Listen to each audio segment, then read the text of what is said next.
Amen. Ndabasuhuza mu izina rya Yesu Kristo. Praise you in the name of Jesus. Do we have people here Dufite abantu hano who don't understand this language I'm talking about? I'm speaking about. batumvike icyongereza kinyamurenge. Okay. Anyone? Kuna mtu asikie hii lugha? The bishop in there? Mukaya. Mukaya. If it's Mukaya, kama ni Mukaya kuna shida. Bishop Mukaya.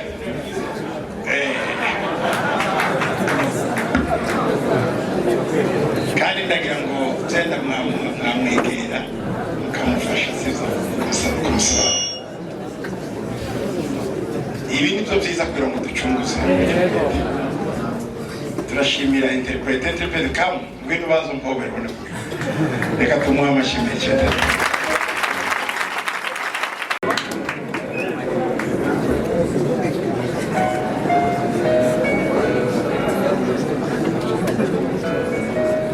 Gusa amatera arimo araca hirya no hino ku isi. Bari kuri televiziyo no kuri radio.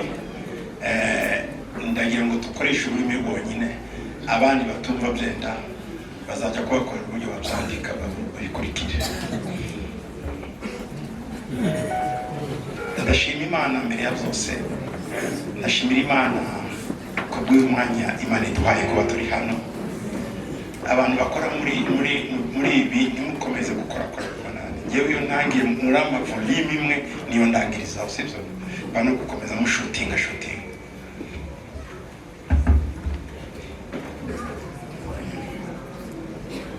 Why?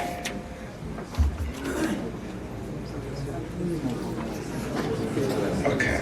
Amen. Amen. Amen. Amen. I'm going to test you. Yes. Amen. Merci. Impamvu ntize kuri ibi murambabariraho muri mwivuga butumwa ijwi ni 70% kugira ngo bikore ku bantu. Ubutumwa ni 30%. Ubutumwa umuntu avuga ukora ku bantu kuri 30%. Ariko ijwi umuntu avugisha ibikoresho ngibi ni 70%. Niyo mpamvu Yesu yari yarimuye ministeri ye ntiyakorera i Yerusalemu cyangwa Yudaya ayijyana i Galilaya ku mazi. Icyabimuteraga nuko ijwi ryirukaga mu mazi. Niyo mpamvu Yesu yabwirizaga ari iruhande rw'ikiyaga.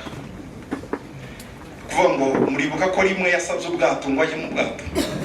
Iyo uri ku mazi ijwi riba amplifié nka mikro. Nicyo cyatumaga Yesu 90% ya ministeri ya Yesu yayikoreye i Galilaya. Zari zarahanuwe na Yesaya i Galilaya y'abanyamahanga. Ubundi Yesu ndiye rero ahamagara kujya mu banyamahanga. Ariko yagiyeyo kubera ijwi. Kubera kuvuga kugira ngo abantu bumve. Iyo rero ibi bintu bitavuga neza nje ubutumwa bwanjye burapfa. Amafaranga menshi muri ministeri yacu tuyashira muri ibi bintu. Muri sonorisation no mu bijyanye na media, televiziyo, radio kuruta kubaka. Kuko iyo ijwi ryiza amajwi atambuka neza ibintu biba byiza. Amen. Amen.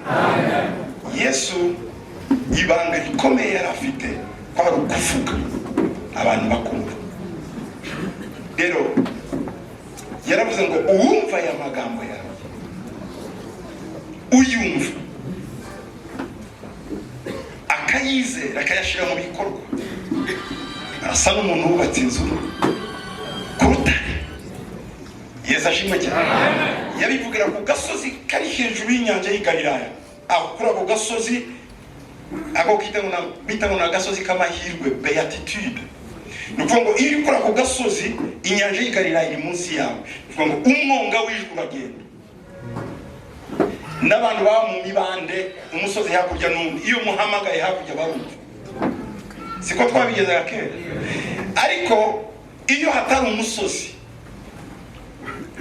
wa musozi bamwe bahagaze hakurya abandi baraha, hakaba ikibaya hasi, iyo uhamagaye umuntu arumva, kuko nta kibizitira, ryajwi riramanuka nko muri mikoro rikazamuka abantu bakora. Ni uburyo bumwe rero mu itorero ryawe pasiteri, ujye ugaragaza gukora uburyo ibi bikora neza. Ibi bikora neza, kandi mushaka bakora kuri ibi neza mu bahembe. Abana bakorera bushake barabitwika.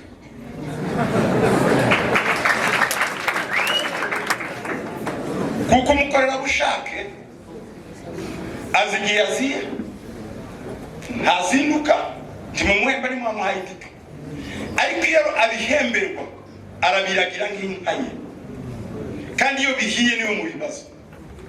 Si umuntu uzuje ufyonda hariya, no, hari umutekinisiye ubikwiriye. Uko niko kuvuga ubutumwa.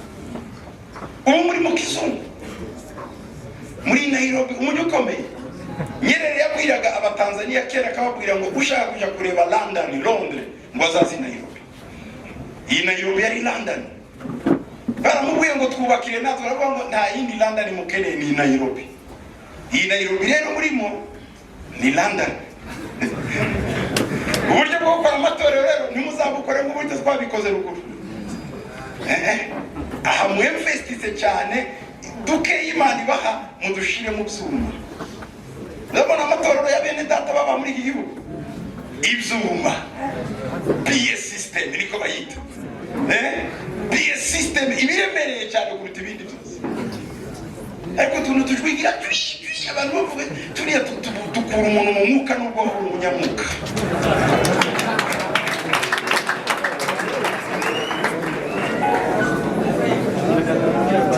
Oya nibyo, kuko izo mbabwirange mbiyiziho, iyo tuvuze nabi mva mu mwuka. Donc ibyuma bigomba kuba biri smart kandi bitajwigira. Reka mbendekeho noneho njye muri aka kanya ko kubashimira. Ndabashimira cyane ku rukundo mwatweretse. Mwatweretse urukundo ruhambaye, kudushigikira. Mwadushigikiye mu gihe tutabe bateguje, kuko nawe uteguza iby'urupfu, kandi nitwari tubyiteguye natwe ko umubyeyi wacu yakwitabira Imana hano. Mu by'ukuri hano twari twahamuzanye nka transite kugira ngo yoroherwe, noneho ajye kuvurirwa ahandi, ariko Imana yari izi ko azarangiriza hano. Namwe rero muradutabara, mwaradutabaye, muradusura, abakozi b'Imana mwaramusuye ku bitaro aho yarari, turabashimiye cyane. Ikindi nacyo mwaramusuye, yari afite ikibazo cyo gukama amaraso agashira mu mubiri, bakamutera andi maraso, bakamwongeramo n'amazi, ibindi bitaga plaquette nazo bigashira. Iyo ndwara ikunze gufata abantu bafite imyaka 60 kuzamura, ntabwo ari indwara y'abasore. Ariko iravurwa iyo bayimenye. Abo yavurirwaga rero mu Rwanda bari bayobewe ubwoko bwayo, batekereza ko ari kanseri, ariko ibipimo byose bigaragaza ko nta kanseri arwaye. Tumuzanye hano, bamukorera ibindi bizame byose, noneho baza kutubwira indwara yariyo. Aratubwira ariko muhumure ko twayibonye, iyi iravurwa. Bagerageza kumuvura, ariko bamuvura agakomezaho kuremba. Ikindi umuntu bamutera amaraso cyane y'abandi agira infection mu mubiri, noneho batangira kuvura izo infection, bakavura infection ariko bibaza n'impamvu bamushyiragamo amaraso yibaye ngombwa yamanutse agera ku izere. Umuntu muzima bafite nka miliyoni ariko yageraga kuri 3 bitatu, nuko urumva yari yamanutse cyane. Nyuma baratubwira ati imiti twaje gusanga indwara ikeneye imiti hano ntayihari, ariko iboneka muri Canada no muri Amerika. Iyo miti barayitumiza iraza, bamaze kuyimuvurisha nayo baravuga ngo ahubwo yamumereye nabi kuruta ibindi, arongera kandi amera nabi. Haza undi muganga mu specialiste, ubwo nanone twabasabaga kuvugana n'ibitaro muri Amerika, abandi baganga bagahana inama ku mateleconference kuri za televiziyo bakavugana, basanga nanone uko babitoye niko no muri Amerika bayibonye, noneho baza kwemeza usanga indwara kuko yararwaye ko ari imbanziriza ya kanseri ariko atari kanseri, ariko uburyo bayivura iyo ndwara bayivura nk'uko bavura kanseri, bagashiraho umuntu bakamushiramo byo bita chimiothérapie, kumutera imiti irwanya iyo kanseri yo mu maraso. Nabo baratangiye noneho n'umuti wayo wari uhenze nawo, ariko birashoboka bamuteye, baravuga ngo turamutera iminsi 7 hanyuma tuzareba ibiba. Muri ya minsi 7 amaraso none arashira yose n'amaplaquette cyangwa se n'amaglobule blanc atarabasha guproduisa amaraso. Hanyuma baratubwira ngo nyuma y'iminsi 7 tuzareba ko ari shanje.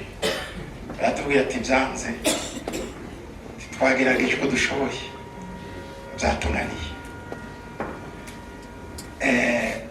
Tumenya nyine ko byarangiye, ariko bavuga ari muzima. Turavugana kuri video, ari muzima, ariko atangira kudusezera, abwira abana bari kumwe. Hari umwana wa data wacu yitabye Imana nawe kuri Goma, Yakobo Kamwaga, ni wese wabagaza hariya, Pastor Bagaza. Twari twamuhishe rero ko Yakobo yapfuye, na turabivuga nuko ameze muri iyo eta, ntimubwire ko Yakobo yapfuye yahita agendera mu vuri.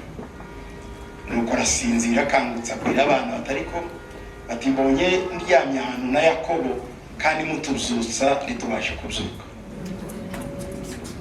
Ati none ni ibikibyo, nari kumwe na Yakobo turyamye, mukambyutsa nawe mukamubyutsa birananirana.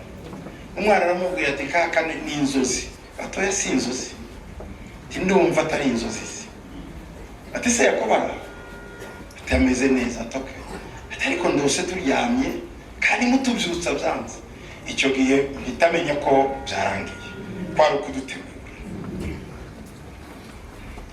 Nanjye nyine ngira ukuntu nabyiyumvishe muko agiye kugenda, mbira turabivuganaho n'abakonso, mugende vuba umukecuru asezere muri kumwe. Kubera ibi bihe bya corona murabizi ntibyoroshe, kubanza gukoresha ya mateste ya COVID-19 n'ibihugu n'indege n'ibintu birebire, kandi konso yaravuye aha asigaye asa n'uwabaye muzima. Nuko baraje na Kereni bageze hano, bira mu munsi umwe mw'ijoro, mu gitondo arataha. Ariko mwaragerageje uko mushoboye, mwarakoze, mwaradusuye. Igihe cyo kubura amaraso mwarayatanze, ibyo mu by'ukuri ntako mutagize. Umuryango rero wacu wa Andrea Kajabika, abo tuvukana twese, turabashimiye cyane. Ngo rero gushimira nanone amatorero yose ya Zion Temple aho ari ku isi, mwafashije muri ibi bihe. Amafaranga yo kuvuza mukecuru yari menshi cyane, nababwiye yarenze hafi ibihumbi 30 by'amadolari. Ayo nayo ibitaro gusa mutashizemo ibindi byinshi. Ayo twagize umugisha, abantu hirya no hino amatorero muradufasha, abantu batandukanye mu by'ukuri mutwitaho kugira ngo tubashe kwishura bili ya hospital. Turabashimiye cyane. Reka ngavuge gatoya mu cyongereza kugira ngo abari hanze banyumve. I want just to thank you, all Zion Temple churches, wherever you are. You have been a blessing to us. Thank you for helping during my mother's hospitalization. She passed away, but you did everything you can so she can be alive. But she was promoted to glory, and you helped so much as you can. You gave us money for hospital bills. We thank you. May the Lord God bless you wherever you are. Be blessed. Nagira ngo mbashimire abo bose batwitayeho badufashije kugira ngo tubashe kurangiza uyu mugoroba. Rero ni umugoroba wo gushima Imana cyane kubyo mu by'ukuri mwadufashije mwese, abari hano, abari mu Rwanda, abari mu Burundi, abari muri Congo, abari mu Buraya, abari muri Amerika, muri Aziya, muri Australia. Mwadufashe mu mugongo. Imana ibagiriye neza. Amen. Ndatinze, hari abapasiteri bacu twazanye baje bavuye mu Rwanda. Ndagira ngo pasiteri karahari. Okay. Ndagira baraza n'abandi, Pastor Kibinda n'abandi mwese muzadushimire abakristo bacu mu Rwanda ko batubaye hafi nabo. Imana ikomeze bagirire neza. Turabishimiye. Hari abantu ejo bifuje kuvuga ariko ntibabasha kuvuga. Tubabarira bamwe barababaye. Harimo umwana wa Mushenge, Esther yabahari. Esther abahari wa Mushenge. Abakure. Okay, ejo yarantunganyije kwirima we twamuhaye umwanya kandi sinje utanga imyanya naramubwiye ari kurandenganya. Sizi gahunda aho zakorewe. Nazangira ngo akanya baramutse ariko murabona ko bitashobotse, nuko Imana ishimwe. Kandi nabo mbabarire abatarabashe kubona umwanya kuko nyina ari we wenyine usigaye kwa kamwaka kwa data. Abandi bose bitavye Imana, bashiki bo ba papa na ba papa bose. Rero nyina ndi we wenyine usigaye. Ejo yarantunganyije cyane kandi sinari muzi. Yarambwe ngo umwana wa nyogose ariko murabarinda gusukuntu nuko. Ariko ndabishimira Imana kuko sinabanye nabo. Ngenda kuriye mu bijumbo nibo nzi. Abandi bantu bo hirya sinabamenye, nabamenye nkuze kandi nabo mbamenye gutya hejuru. We simuzi, nzi bakurwe nka Ada na Vitori, ariko Esther ntabwo sinamubona yahariye cyo kwirimba. Ikindi nanone ndagira ngo mbashimire community ingana gutya mwese muri hano.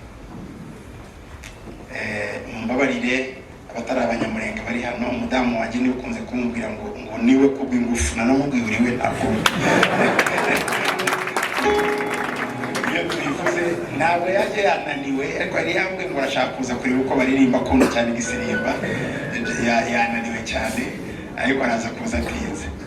Rero akunze kumbwira, yarambwiye ngo abana bacu ni 50% abanyarwanda, 50% abanyamurenge. Ngo ariko nibarongora bazarongora abanyamurenge.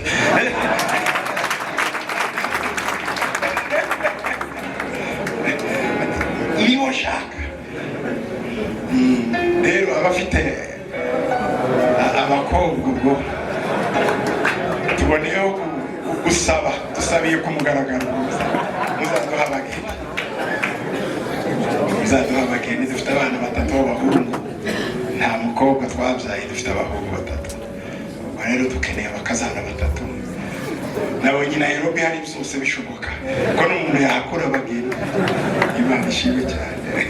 Ubwo abageni dushobora kuzaronka hano. Imana ibagiriye neza. Communauté nabonye abantu biwacu benshi hano. Mwese communauté byanyibukije igiterane twakoze mu Minembwe. Uzukuri icyadongo dukora igiterane hadarani ahantu kabisa.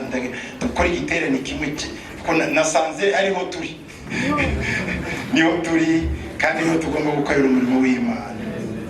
Muri 1993 niho nageze hano bwa mbere muri Kenya, nkasanga umugabo umwe witwa Kamenyero w'Abanyabyinshi, niho wabaga hano. Nyuma 1995 Mike banyaza kuhadusanga, turahamusiga. Ntawe wari uzi ko twagira community nini gutya hano.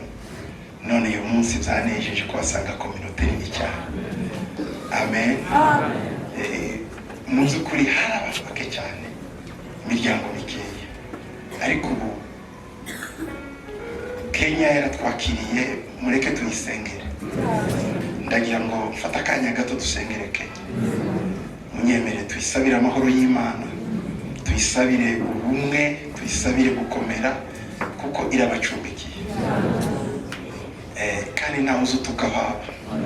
Muzahura n'utuntu twinshi muzatwihangire, n'iwanyu turahaba, n'ahandi turahaba, ariko dusabire iki gihugu umugisha. Reka dusenge. Uwiteka Mana ikomeye, turasabira igihugu cya Kenya, turasabira Kenya umugisha, duhereye ku bayobozi bacu.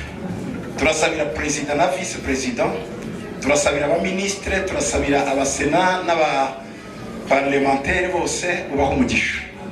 Bose turasaba ko umwuka wera abakoresha ibikomeye. Iki gihugu cyaratwakiriye, iki gihugu cyatubereye cyiza, harimo bashiki bacu, harimo bakuru bacu, harimo barumuna bacu, harimo ba masenge muri iki gihugu, harimo ba sogokuru, harimo ba data wacu, harimo inshuti n'abavandimwe n'ubwoko bwacu buraha. Iki gihugu giha umugisha, gikomeje kubarinda, gikomeje kubaha umudendezo. Mwami, ndetse cyatwemereye ko tunashingura, ndetse kitwemerera ko duterana gutya. Turabasabira umugisha wawe, ugihe umugisha kandi ukomeze ubiteze imbere. Ni mu izina rya Yesu, amen. Amen. We Yesu abashimeshi cyane kuri iki gihugu cyiza Imana yaduhaye. Amen. Amen. Tugifite mu isano twagihambye mu ababyeyi. Ubuga ni iwacu hano. Ndagira ngo nawe umaze kuhashingura abantu. Benshi. Murumva ko tugifite mu isano. Hari n'abandi bana bavukiye, iminyonyo yabo yakatiwa, ni ukuvuga ngo ni iwabo. Ese mwari muzi ko Israeli, Abanyisraeli, ubwoko bw'Abayisraeli, muzi ko ari Abanyafurika? Ni Abanyafurika. Nibyo. Israeli kwitwa Israeli igihugu, bahaguruka bagenda nk'igihugu, bose bavukiye muri Afurika. Bose Israeli bose bavukiye muri Egiputa. Bahagize n'imyaka 400. Abasaza baje ari 70, abantu baje ari 70, bose barapfuye. Abavukiye bose abiminyonyo yabo yakatiwe mu Egiputa nibo bagiye. Burya hari isano rikomeye cyane hagati y'Abayuda n'Abanyafurika. Mu gitabo cya Mose ibice 9:7 Bibiliya yavuga ngo Israeli we ngumereye nk'Abanyetiyopiya, ngo kuko ngukomoka muri Egiputa. Niho bakomoka. Abisirayeli n'Abanyafurika bafite amaraso yabo. Noneho tugenda muri detaye, umuyobozi w'Abisirayeli wari ubayoboye, we none yari yaranashakanye n'Umunyetiyopiya w'igikara gisa n'iki cyane. Donc Imana iratangaje. Muribuka Yosefu aganira na bene wabo, baganiriye mu ruhe rurimi, bazanye umu-interprete. Muribuka yari yambaye imyambaro y'icyami bataramumenya, ababaza amakuru, muravaye mwa bagabo, yabijishe yanze kubabwira uwo ari we. Murabyibuka ngo bazana umu-interprete hagati. Ikibazo ni ikirere, ni gute bayobewe Yosefu? Nuko barya Abayuda bacagenda ba Aburahamu barabirabura uruhu rwacu. Niyo mpamvu Yosefu ajya mu Egiputa yasaga nabo. Bavuganye bazi ko ari ikigabo cy'Ikinyegiputa, ariko bavuze ngo hari ikigabo hariya cy'Ikinyegiputa. ngo kirakaze cyane cyadusabye kuzana Benyamini. Ngo mugabo ateye ubwoba, bari bataramenya ko ari n'ubwo urwari rumwe ariko indimi zari zitandukanye. Amen. Amen. Wambaza ngo se none baje kuba abazungu gute? Cyo ni ikibazo umuntu yakwibaza. Nubwo atari byo mbwiriza. Nowa yabyaye abahungu batatu. Yabyaye Shemu, abyara Yafeti, abyara Hamu. Shemu niwe ukomoka mu rubyaro rwose rw'Abayuda. Niho Abrahamu akomoka. Abrahamu si umuyuda, Abrahamu ni umunyamahanga. Abuzukuru be nibo babaye Abayuda.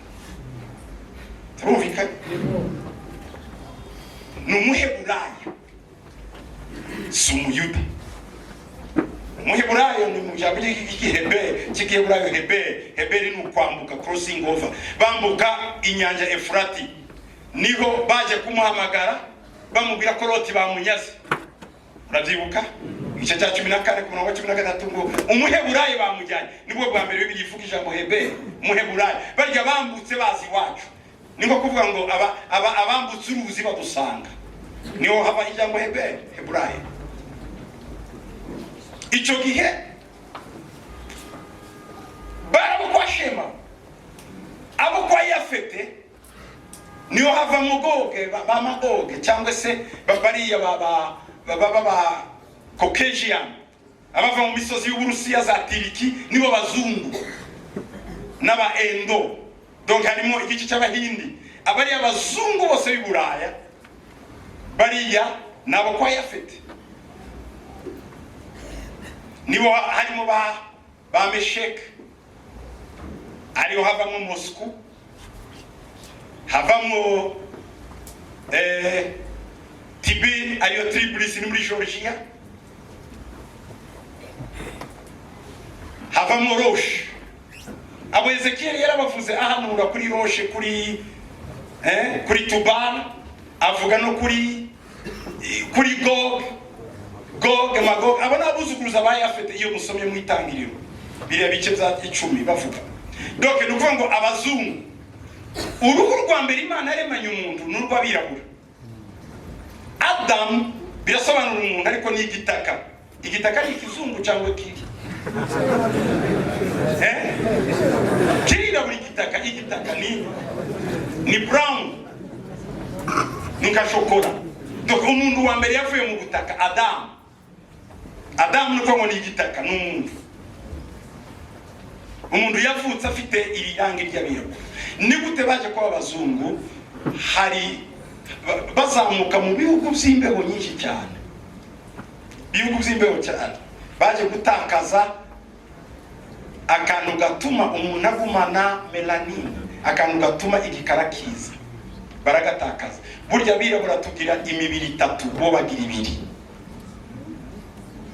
Uzarebe yuko iyo uruhu haza burya niwe abazungu. Uruhu rwa gatatu ntibarugira. Uru rukurwaho no kutagira izuba, kuko bagira amezi menshi mu mbeho, ariko twe tuba mu zuba twarakomeye.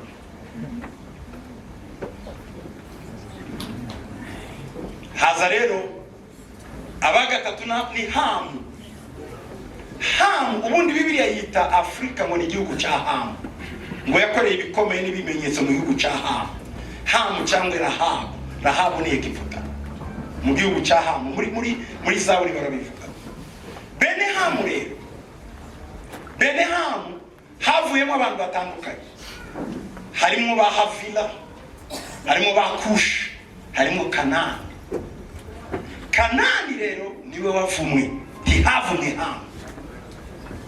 Umunsi yasanze se ari gusa, se yarabyutse ntiyavuma umuherezi we, kuko umuherezi araryoha, ariko avuma umwana kugira ngo se yumva akababaro, kuko umubyeyi wese ababari iyo umukoze ku mwana we, siko bigenda. Yewe ati wa mwana w'umuherezi wanjye untaye hanze, bateka nawe kuvumira umwana wumva uko biryana. Ko nicyo cyatumye avuma Kanani. Kanani amuvumye rero aravuga ngo uzaba umugaragu w'abagaragu ba Shemu na Yafeti. Tuzaba umugaragu wa Yafeti na Shemu, uzaba umugaragu w'abagaragu babo. Abo bari bande? N'Abamori, n'Abahivi, n'Abaheti. Nibarya bose bagiye kubana mu gihugu cy'i Kanani. Ni nayo mpamvu Imana yafashe ubwoko bwari mu gihugu cyo kwa Hamu, aribo barya n'ababwiye b'Abisirayeli, ibajyana mu gihugu cy'Abakanani ngo ibimuremo kuko bari baravuma. Nicyo cyatumye babakura mu gihugu cy'i Kanani. Kanani bayibirukanyemo kuko bari bafite umuvu. Turazumvikanye? Amen. Amen. Abantu babiri bakomeye muri Bibiliya ntabwo bahambwe i Kanani. Wabazanyemo ni Yesu. Kibanagendeye ni Kanani. Mose ntiyageze i Kanani. Eliya ajya kuzamuka yambutse Yorodani asubira hakurya muri Jorodaniya, ntiyazamuka i Kanani. Uwabinjije i Kanani ni Yesu kuri wa musozi. Niwe bahamagaye binjira i Kanani. Yesu ashimwe cyane. Ariko mu buzima bwabo barayibonye. Eliya yayikoreyemo kuko Eliya yari uwitushime. Itushime ni hakurya ya Yorodani, aho umuryango wa Manase n'umuryango wa Rubeni n'umuryango wa Gadi basigaye. Yari uw'i Galeyadi iwa cyagihanda cyitwa Og. Utava ngo niko Abanyetiyopiya batahindura ibara ryabo. Umuhanuzi Yeremiya arabivuze. Amen. Amen. Yesu ashimwe cyane. Amen. Edeni yari herero. Edeni yari mu migezi ine niyo iyiranga. Hari Tigre na Efurate, hakabaho na Pishoni, hakabaho ni Gihoni. Gihoni na Pishoni ngo byacaga muri Avila, ngo mu ntara ya Kushi, ngo kandi amazi yaho yabagamo zahabu. Niye haba inzuzi zibamo zahabu honyine ni muri biriya bice za Kongo. Edeni, umutima wa Edeni wari kuva muri Angola kwaza Kongo kageza muri Tanzania. Iyi East Africa iriya niyo yari Ethiopia. Iyi Ethiopia yitwaga Abyssinia. Ethiopia Bibiri ivuga naha iwanyu muri region ya Grand Lac. Niyo Ethiopia. Donc Edeni yavaga aha ikagera muri Iraq. Imana yari yarahaye umuntu igice cy'isi. Niyo yari Edeni. Adamu yaratuye herero. Yaratuye iwanyu.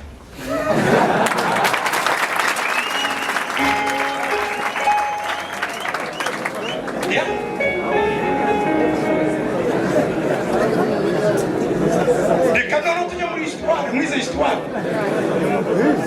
L'Afrique est le berceau de l'humanité. Ni tutwa bivuze. Ni bande? N'abazungu. Ngo Afrika ni igitanda cy'isi. Niho abantu bavukiye. Umuntu wa mbere bita Australopithèque basanze amagufwa ye Tanzania. Murabyumva? Aha niho Adamu yabaga. Ni hehe haba inyamaswa zisa n'abantu ku isi? Ibzunguti, ishokwe, inkende cyangwa se aha mu Rwanda bajya kureba ingagi. Iyi misozi yose, uriya musozi wose, iriya donc iriya crête ni iriya chaîne de montagne yose niho hasigaye inyamaswa zisa n'abantu. Niyo mpamvu abazungu bazava kuzireba bava kure. Niba rero twemera teori ivuga ngo umuntu yavuye mu nyamaswa, nta handi zo ziva ni iwacu. Nibyo tuzemera. Bibiri iravuga rero muri cya gice cya 11 ngo abantu bari bafite ururimi rumwe, bari hamwe ngo bagenda berekeje he? Iburasirazuba. Iburasirazuba ni muri Iraq, niho bagiye. Bari bavuye muri Afrika. Immigration ya mbere mu mwaka wa 800. Umwaka wa 800 amateka tarabaho muri prehistoire kuri El Cambriolais. Abantu ba mbere bakoze immigration, uzasoma histoire, bakora immigration bagenda muri Asia. Bibiri irabivuga mu Itangiriro 11 ngo bajya ngo iburasirazuba, ngo bahabona ikibaya cy'Ishineyari, bahubaka umunara. Bari bavuye muri Afrika. Immigration ya mbere y'abantu bagenda bavuye muri Afrika bajya muri Aziya. Tumumvikana? Abo ni bene nde? Hamu.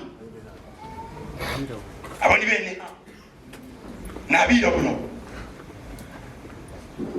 Amateka yubatswe ku isi yose, ariko abantu badashaka kuvuga, kandi komanteri za Bibiliya zitakozeho kubera impamvu za colonisation. Ariko komanteri za Bibiliya nyakuri z'ubu ngubu ziriho z'abantu bizi ijambo ry'Imana.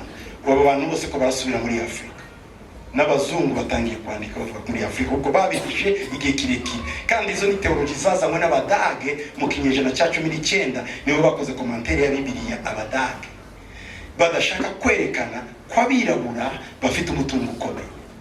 Reka noneho dusubire mu mateka twibaze, niki cyatumye Abrahamu inzara imutera akamugera muri Afrika kandi Imana ikamwemerera?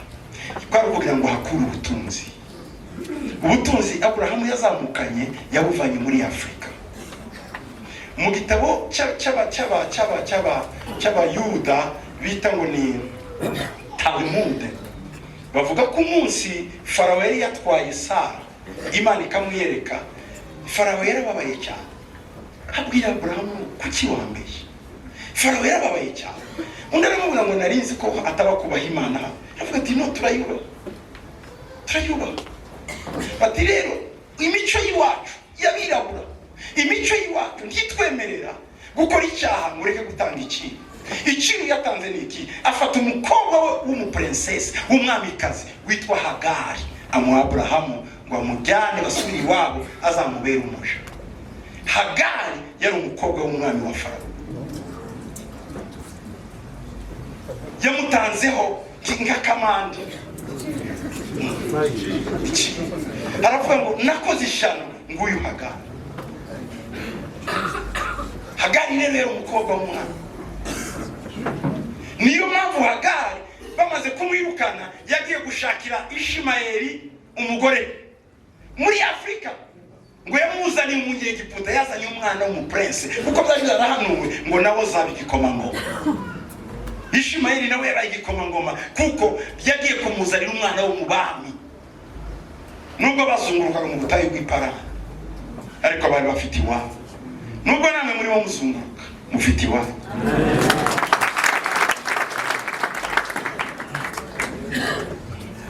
Yesu ashimwe cyane. Amen. Haleluya. Amen. Haleluya. Amen. Isake agiye kujya muri Egiputa, Imana yamubwira ngo garukira. We ngiye amwemerera. Ariko Yakobo, Imana imwemerera kujya he? Muri Egiputa. Kugira ngo Imana ibanze kubumbira hamwe iryo shanga, bahave bafite amaraso y'abirabura, bahava abirabura. Muranyumva neza? Timuzasuzugura uruhu rwanyu cyangwa ngo musuzugure ubwoko bwanyu. Murakomeye. Ibi mbabwira tubivugana n'abakurizo za komanteri bakabyemera, bati turabizi ariko histoire yamaze kuba ndende yitwa ihinduye. Ko mubizi se mwahinduye? Bati byihorere bwana. Ariko ni igihe cyacu cyo kwandika amateka. Mu Gifaransa bazabandika bazavuga ngo ce sont les vainqueurs qui écrit l'histoire. Ngo abatsinze nibo bandika amateka, abari bakomeye nibo bayanditse icyo gihe. None namwe murakomeye, nimuyandukure mwandika ya. Ubu mufite abana bari mu hose, bari New York, abandi bari Sydney, abandi bari Paris, abandi bari Holland, abandi bari Nairobi. Nimwandika amateka, mukosora amateka, kuko nitabikosora nabazabikosora, kuko binejeje bari abandi ko tuguma mu bujiji bwo kutakosora amateka. Ariko amateka tugomba kwikosora. Niyo mpamvu buri mwaka mwumva tugira igiterane cyitwa Afrika Haguruka, cyatangiye mu mwaka wa 2000 kugeza uyu munsi, kandi nizo tubwira abantu kugira ngo bamenye abo bari. Amen. Kugira ngo bamenye abari. Bwana sifiwe sana. Bwana sifiwe sana. Identite, iyo umuntu atazi identite ye atizi aba yarangiye. Imana rero irababumba ibaha nationalité y'abanyegiputa. Nationalité y'abanyegiputa Imana irayiba, bari abanyegiputa niho bavukiye. Abisirayeli ntibagize imyaka 400 kuko twumva bigisha benshi tukunze kubivuga ngo bagize imyaka 400 bakubitwa. Oya, bakubise